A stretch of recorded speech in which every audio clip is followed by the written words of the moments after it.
Indonesia merupakan negara agraris. Sebagian besar penduduk bermata pencarian sebagai petani. Sebesar 34% penduduknya berprofesi sebagai petani.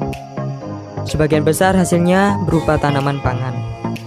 Komoditas tanaman pangan sangat penting dan strategis dalam ketahanan pangan di Indonesia.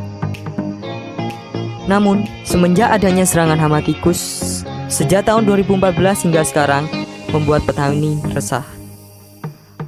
Hama sebagai organisme pengganggu tanaman sebagai kendala dalam budidaya tanaman pangan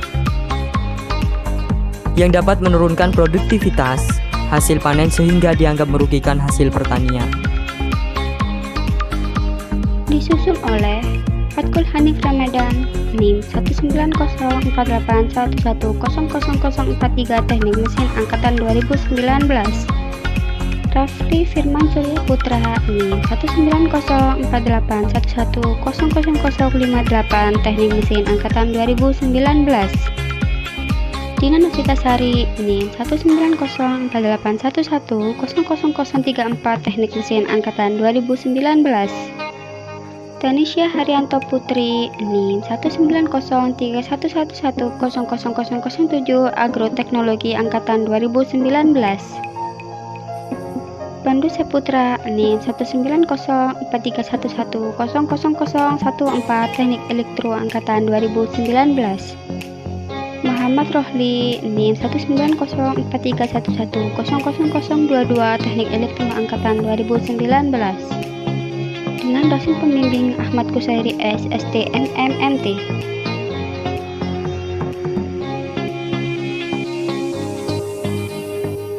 Apa sih pertanian itu?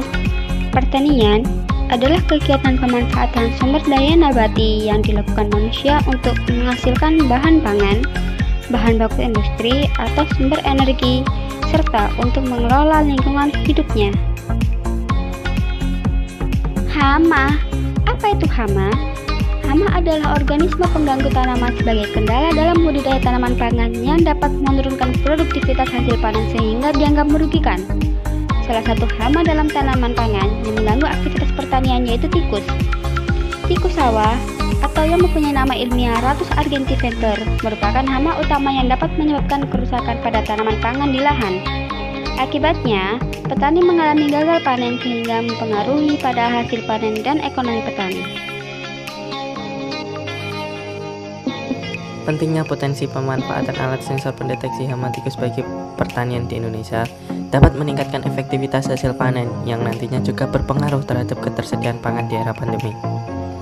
Alat sensor pendeteksi hama tikus pada tanaman pangan ini semoga para petani saat ini tidak mengalami gagal panen dan berharap penjualan semakin meningkat terutama pada era pandemi. Nah, kita perlu adanya pestisida untuk membasmi hama yang menyerang tanaman. Kali ini kita memakai pestisida yang alami dari buah Bintaro. Apakah kalian tahu kelebihan dari buah Bintaro? Ya, Bintaro, Celebra adelumgi merupakan salah satu jenis tanaman mangrove yang mudah dijumpai di kalangan masyarakat hingga tanaman ini banyak dikenal. Tanaman Bintaro ini banyak kita jumpai pada pantai-pantai dan hutan bakau dengan ketinggian pohon dapat mencapai 4-12 meter. Tanaman ini berasal dari kawasan Indo-Pasifik yang dikenal dengan nama Leva Samoa atau Tatonga Fasaviji. Meskipun Bintaro ini merupakan tanaman yang berbahaya, yaitu tanaman yang mengandung racun yang dapat mematikan, namun ternyata tanaman tersebut memiliki khasiat yaitu dapat menjadi bahan bakar minyak dan dapat mengusir hama tikus yang banyak meresahkan petani utamanya.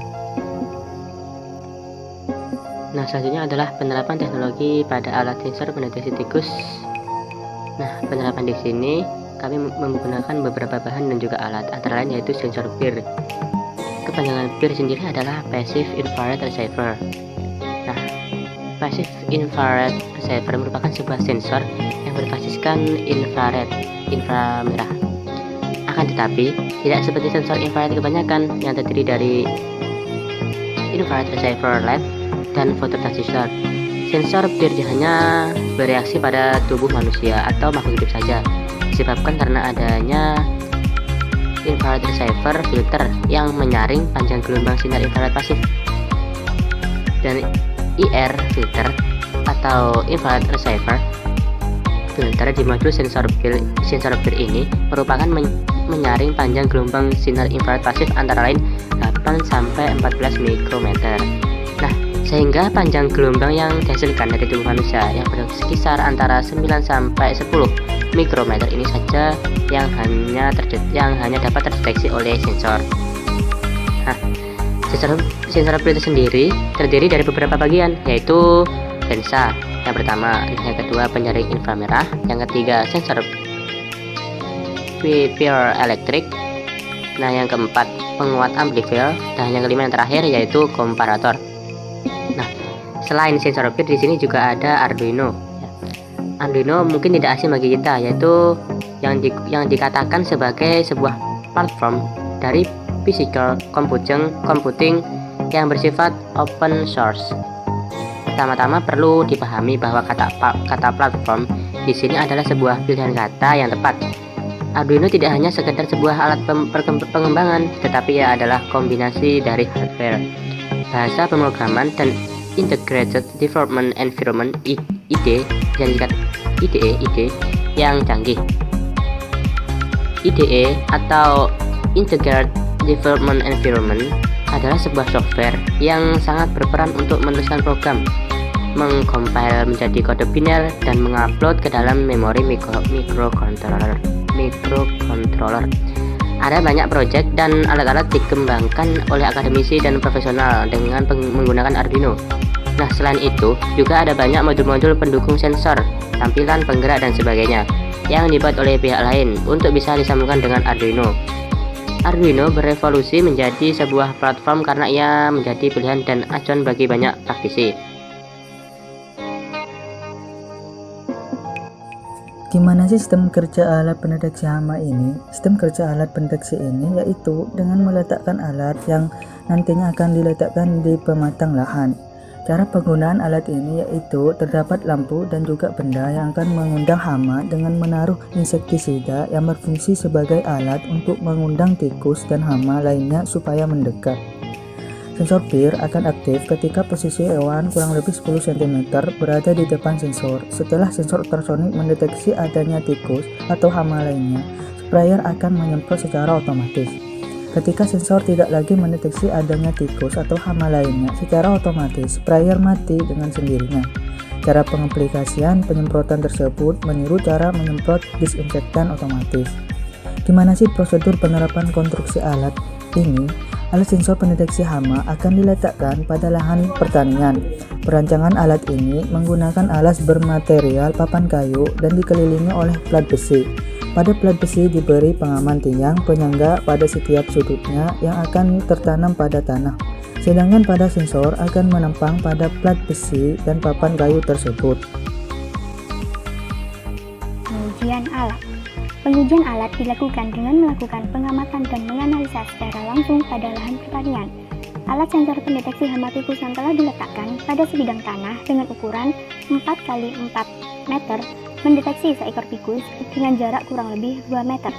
Dengan selang beberapa detik, alat penyemprot dengan sistem otomatis akan menyemprotkan pestisida alami pada tikus yang menyebabkan tikus ini mati sehingga tidak dapat lagi merusak tanaman pangan pada lahan pertanian. Tujuan dari adanya alat ini yaitu untuk membantu para petani dalam mengendalikan hama tikus sawah pada lahan menggunakan sensor bir atau gerak.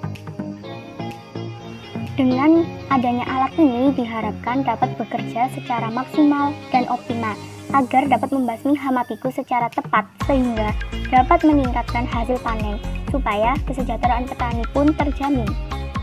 Demikian presentasi dari kelompok kami, semoga dapat bermanfaat untuk kita semua.